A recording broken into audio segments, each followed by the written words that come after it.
You're listening to the N2K Space Network.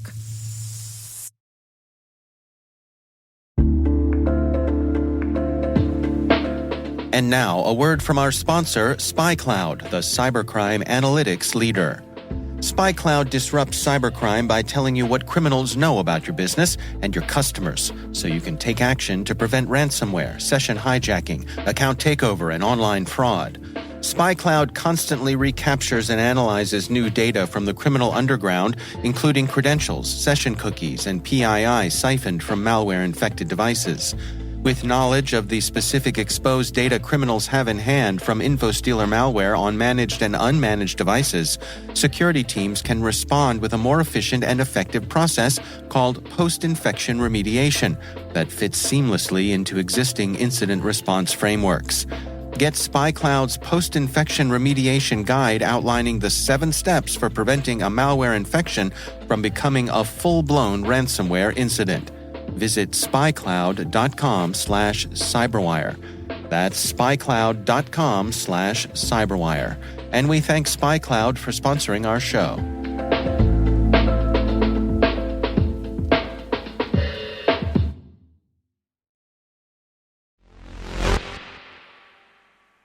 Quick question for you. What do spiders, pandas, bears, and kittens all have in common? Well, if you're a cyber geek, you likely got the answer to this one. They're all animals used to name various nation-state cyber groups. So groups with spider or panda in the name are from China. Russian groups usually include a bear. And kitten? Well, Rocket Kitten is often associated with Advanced Persistent Threat 35, aka Charming Kitten, aka the Iranian government. And Iran may have just created a brand new type of rocket kitten, like an actual rocket kitten. T-minus 20 seconds to LOS speed rest. Go for deploy. Today is December 6, 2023. I'm Maria Varmazis, and this is T-minus.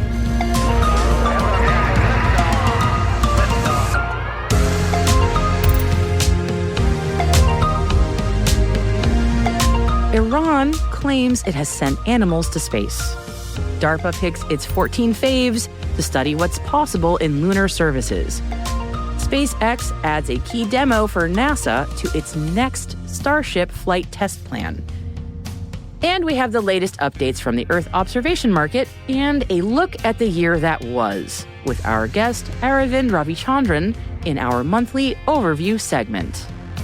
All this and more. Stay with us.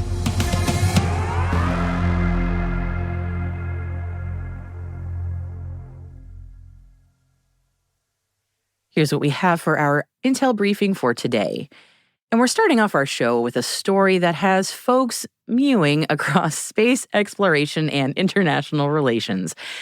The Iranian government announced early this morning that they have successfully launched a capsule with animals into space, a significant move towards its goal of a manned space program. The launch, performed by a domestically produced Salman rocket, successfully carried a 500-kilogram capsule, and that's about 1,000 pounds, about 130 kilometers or 80 miles into space. Though a number of outlets are reporting that the capsule was sent into orbit, we have not independently confirmed if the capsule actually achieved orbital velocity. The exact nature of the animals on board also remains undisclosed, so we don't actually know what type of animal it was or if it survived. This launch, part of a series of Iranian space initiatives, is not just a technological achievement, but also a geopolitical statement. The West, especially the U.S., views Iran's space activities with skepticism, given the dual-use nature of rocket technology for both space exploration and ballistic missile development. Tehran asserts its space program is peaceful, focusing on scientific research. However, these advancements occur against a backdrop of strained, to put it mildly, international relations, particularly regarding Iran's nuclear program and related sanctions. The Defense Advanced Research Projects Agency, also known as DARPA, has selected 14 companies for the agency's 10-year Luna Architecture Capacity Study, known as Luna 10. Now, Luna 10 seeks to study the rapid development of technology concepts for a series of shareable and scalable systems that can operate jointly, creating monetizable services for the lunar economy. Luna 10 program performers will work together over the course of the 7-month study in a collaborative program where they will design new integrated system-level solutions that span multiple lunar services. And those services include lunar power, mining and commercial resource utilization, communications, navigation and timing, transit mobility and logistics, and construction and robotics. As for who's working on this, let's get ready for a big list of companies now. You ready? Okay, the 14 companies are Blue Origin, Cislunar Industries, Crescent Space Services, FiberTech, Firefly Aerospace, Gitai, Helios, Honeybee Robotics, Icon, Nokia of America, Northrop Grumman, Redwire, Sierra Space, and SpaceX. Yeah, no real surprises there. The companies will present their work to the lunar community, yes, there is a lunar community, at the Lunar Surface Innovation Consortium in April 2024 and provide a final report in June. Luna 10 will not fund technology construction, transportation to the lunar surface, or integration with lunar delivery vehicles, and the envisioned lunar architecture must support lunar activities that have commercial value. Looking forward to hearing more about that one. Germany-based ExoLaunch has won a launch contract from Capella Space, an American synthetic aperture radar company with data and satellite solutions for government and commercial applications.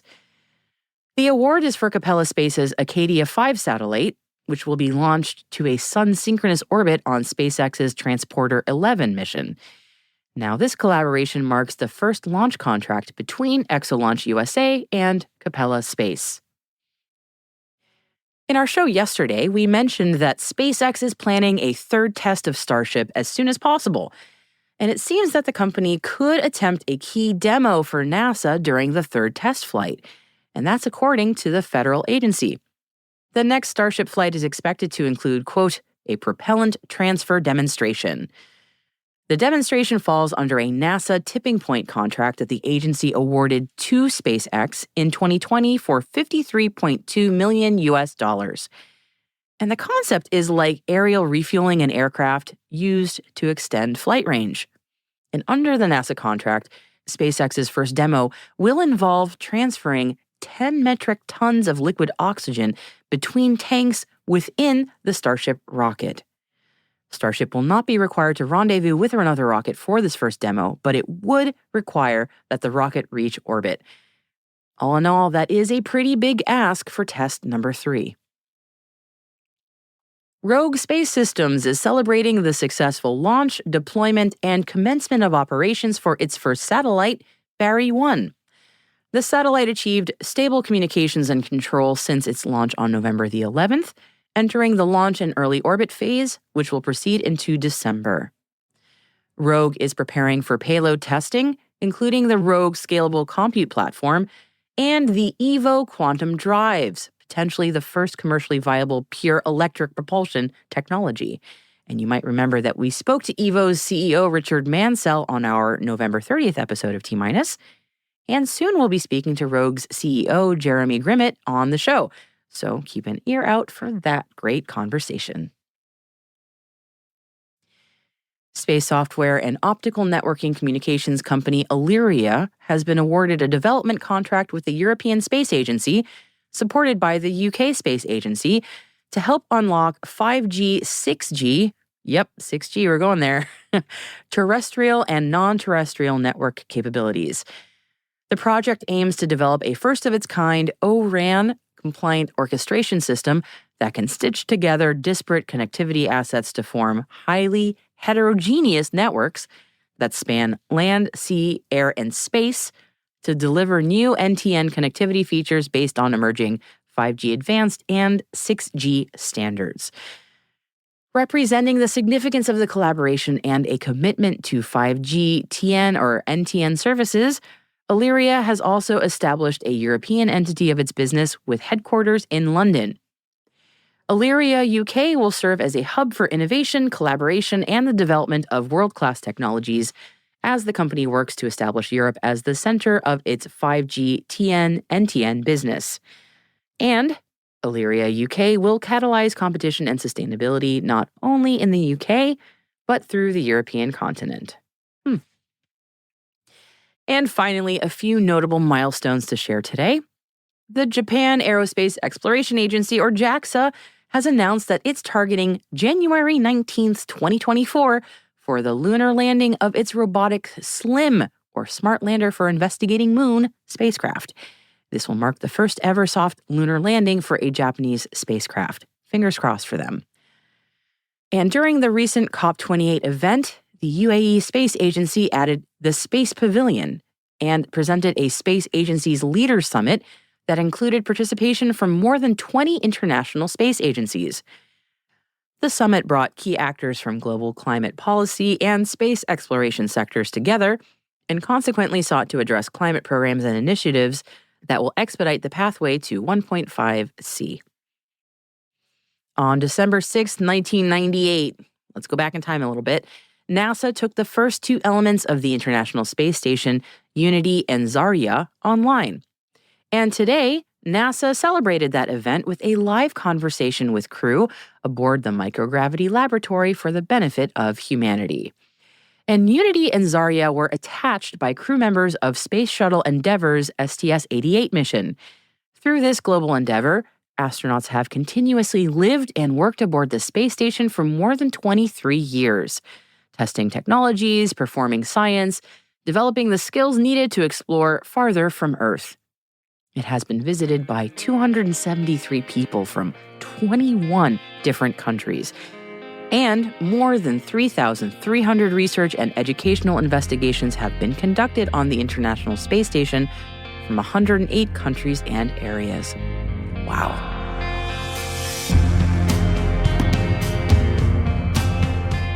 That's it for our briefing for you today. And we also have two selected reading articles for you in our show notes. First, some space manufacturers are expanding their footprint in Maine.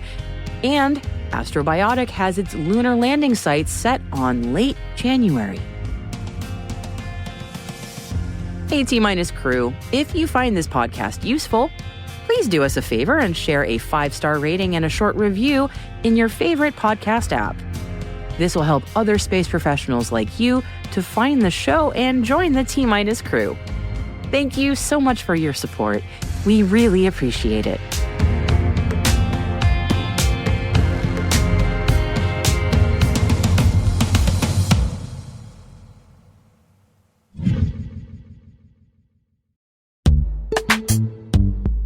This episode is brought to you by Palo Alto Networks, the leader in cybersecurity. As AI-driven attacks increase, organizations can't afford to have network security that's stuck in the past. Discover how Palo Alto Networks can help you predict what's coming and proactively secure against it with a zero-trust, AI-powered network security platform built to secure whatever, whenever, wherever. To learn more, visit paloaltonetworks.com/network security platform.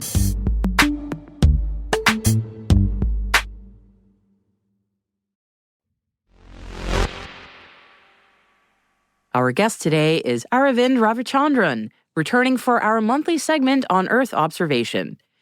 Aravind started off by giving us an update on the last transporter mission that sent new satellites to orbit. Transporter missions are always, quite exciting for the industry because there's a lot of payloads and a lot of companies that launch. Usually, I think 3/4 of the satellites that launch tend to be Earth observation satellites, just as a function of, so many sensors and so many countries and companies that there are. So there's just, again, a lot of variety in this launch as well. Usually I try and publish a breakdown every time in my newsletter or on social media. And I think I did that this time as well. Usually I try and segment it into 3. The first launches or technology demonstrations, the first time ever launching. Like, for example, Planet launched their first satellite of the Pelican constellation, which is going to be their very high resolution, 30 centimeter resolution constellation. There was a prototype satellite from a French observation startup called Prométhée. And there were a couple of other, again, likewise, technology demonstration first satellites that were launched.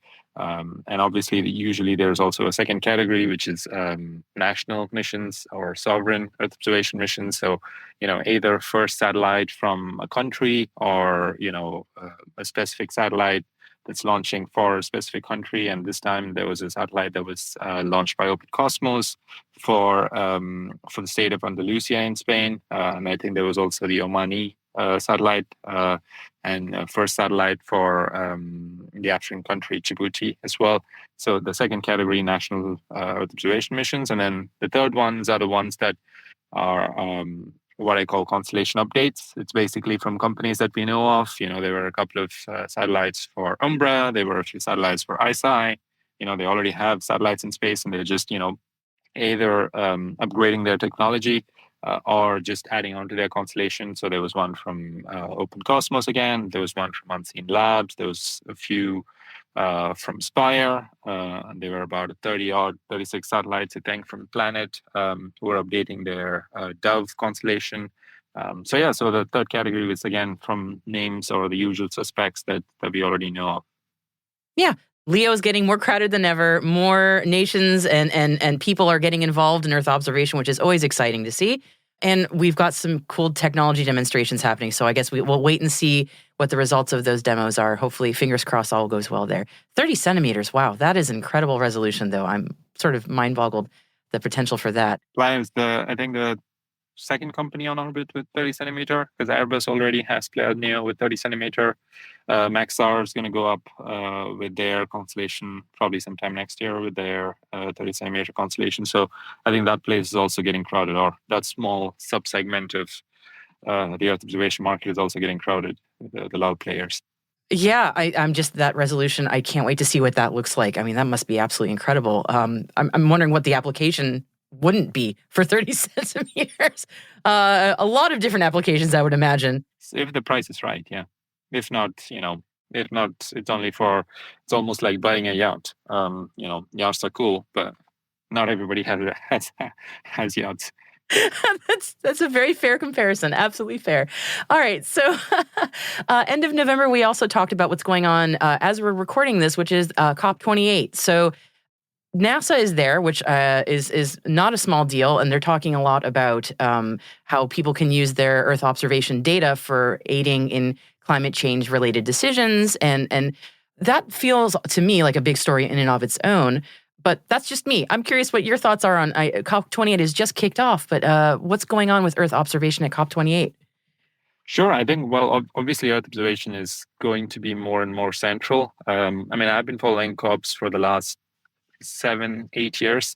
And I think this is probably the year where, or the last 8 years, Earth observation and space has become more and more central. And I think it's also to do with the awareness and also to do with all the data that we've been collecting and all the satellites that have launched over the last 7-8 years. I think all the space agencies are there. NASA is there, ESA is there. And they're talking about how their current missions and upcoming missions are going to be useful for tracking the Paris Agreement, for instance. And I think, one surprising thing, as much as we talk about, or surprising for probably some people, as much as we talk about for space for climate, is officially there's no use of satellite data for climate, meaning for tracking the Paris Agreement, we don't integrate observations from satellite data yet. That's probably because of, data that is not continuously there. And that's why the European Space Agency and the EU are working on a mission called CO2M, carbon dioxide mission, for tracking carbon dioxide levels, which is going to be useful and directly integrated to tracking how every country is doing around the world.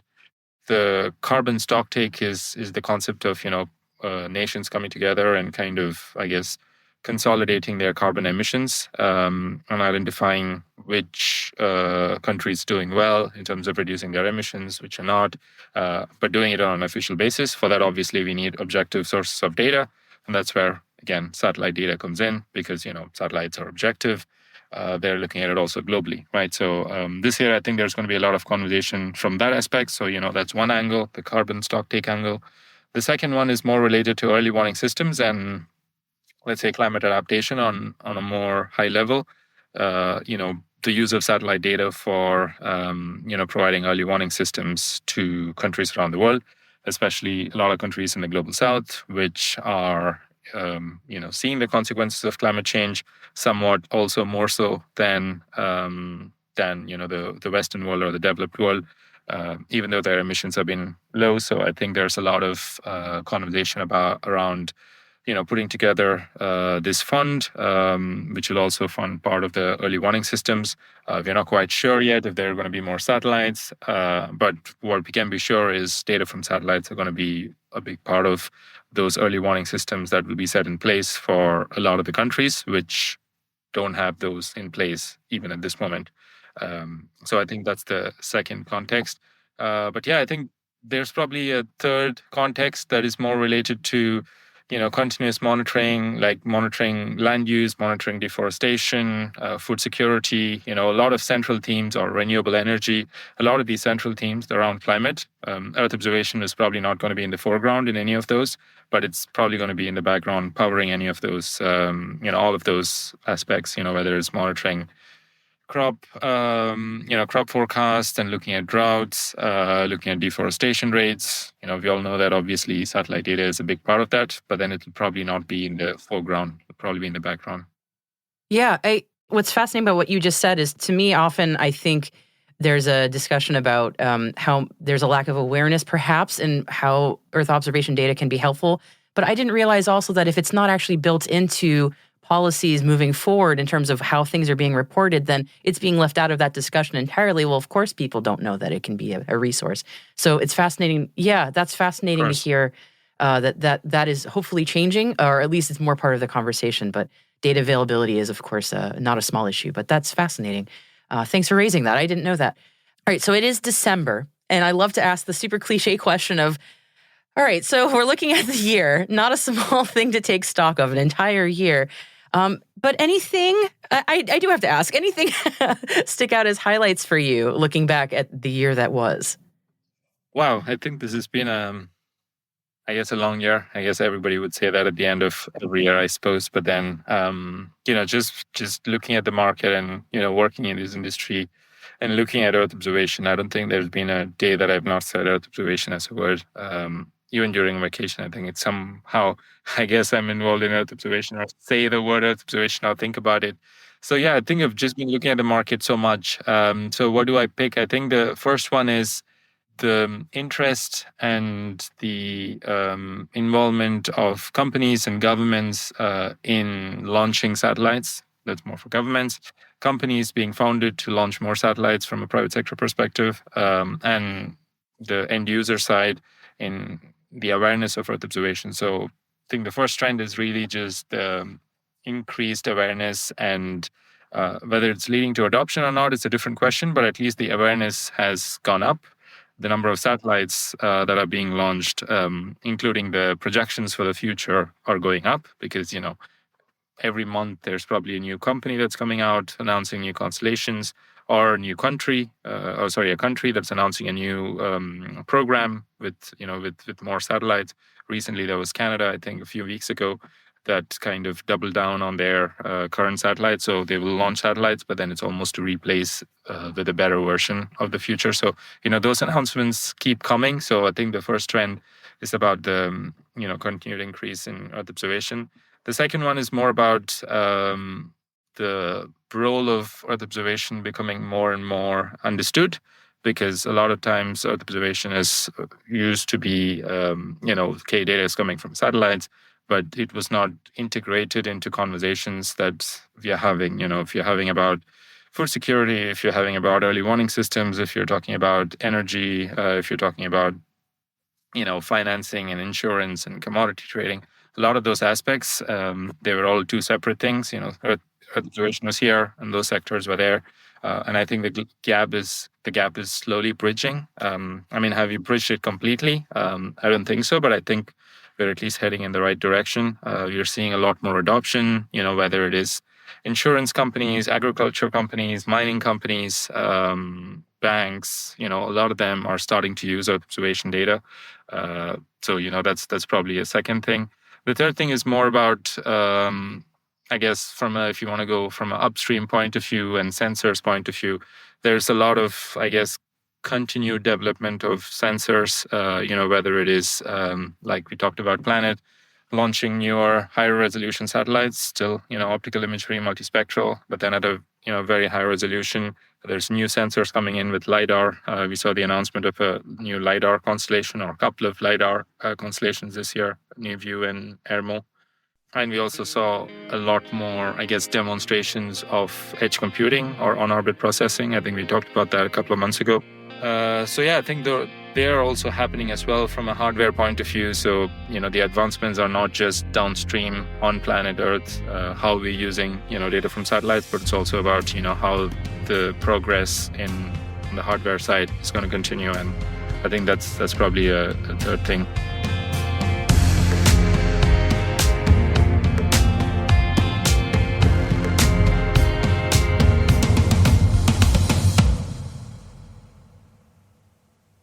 We'll be right back.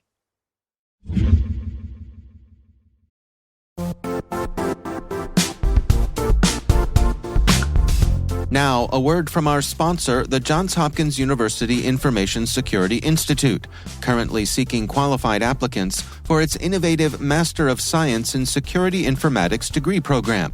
Study alongside world-class interdisciplinary experts and gain unparalleled educational, research, and professional experience in information security and assurance. Interested U.S. citizens should consider the National Science Foundation's CyberCore Scholarship for Service program, which covers tuition and a $6,000 annual professional development allowance, as well as providing a $37,000 additional annual stipend. Apply for the scholarship and the fall semester by March 1st. Learn more at cs.jhu.edu/MSSI.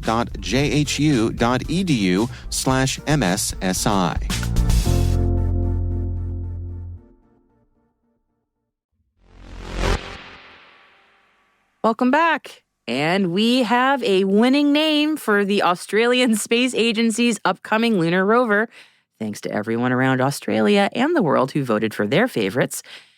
If you need a refresher after weeks of open suggestions, the 4-name shortlist for the lunar rover was Kuhleman, Kakira, Rover, and Mateship. Here's the news you can use, folks.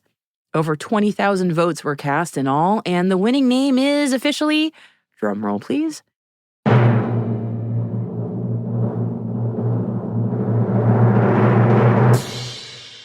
Rover. Because what else could it possibly have been other than a reference to kangaroos? When the U.S. said hi to the moon, the eagle has landed, right? So when Australia makes a soft moonfall, it'll be the rover has hopped? Leaped? Anyway, verbiage aside, suitcase-size rover's gonna hitch a ride on a future NASA Artemis mission to the moon, and once it's there, its job will be to collect regolith. Put it in its little pouch, if you will. And from there, Rover will deliver its dusty payload to NASA equipment that will then try and see if we can extract oxygen from the regolith. Well, congratulations to Siwa from New South Wales, who suggested the winning name, and a hearty good day to Rover.